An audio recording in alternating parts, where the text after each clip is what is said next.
Point টেবিলেও Bengaluru চরম সর্বনাশ করল পাঞ্জাব কিংস। চোখের জলে ভাসল বিরাট কোহলি।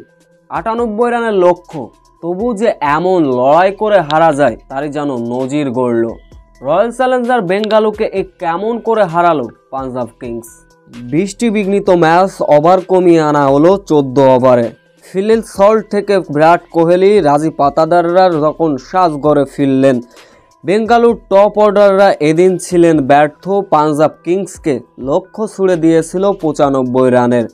ছোট লক্ষ্য অবশ্য জবাব দিতে নেমে শুরুটাও ভালো করেনি পাঞ্জাব কিংসের টপ অর্ডাররা। প্রাংশে আয়ার এবং প্রবীণ সিংরাম ১৬ থেকে ১৩ রানের ইনিংস খেললেন। এরপরে অধিনায়ক শ্রেয়স আয়ার, জস ইংলিশরা দ্রুত যখন সাজঘরে ফিরলেন, অর্থাৎ ২২ থেকে ৫৩ রানে পাঞ্জাবের ৪ টপ অর্ডার যখন হারিয়ে ঢুকছিলেন, নেহাল উদানা তখন ব্যাট হাতে রীতিমতো তাণ্ডব চালালেন। কাউকে অবশ্য যোগ্য সঙ্গী দিলেন না।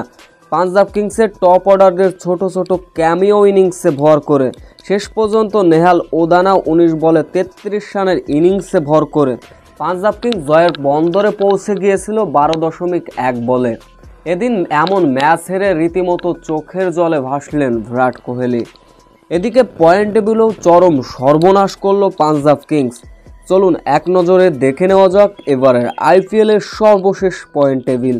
একে অবস্থান দিল্লি ক্যাপিটালস সমান ১০ পয়েন্ট নিয়ে, দুয়ে অবস্থান পাঞ্জাব কিংস, তৃতীয় অবস্থানে গুজরাট টাইটান্স সমান ৮ পয়েন্ট নিয়ে, চতুর্থ অবস্থানে রয়্যাল চ্যালেঞ্জার বেঙ্গালুরু, পঞ্চম অবস্থানে লখনৌ সুপার জায়ান্ট সমান ৬ পয়েন্ট নিয়ে ৬ অবস্থান কলকাতা নাইট রাইডার্স, সপ্তম অবস্থানে মুম্বাই ইন্ডিয়ান্স সমান ৪ পয়েন্ট নিয়ে ৮ অবস্থান রাজস্থান রয়্যালস, ৯ অবস্থান সানরাইজ হায়দ্রাবাদ, ১০ অবস্থান চেন্নাই সুপার কিংস।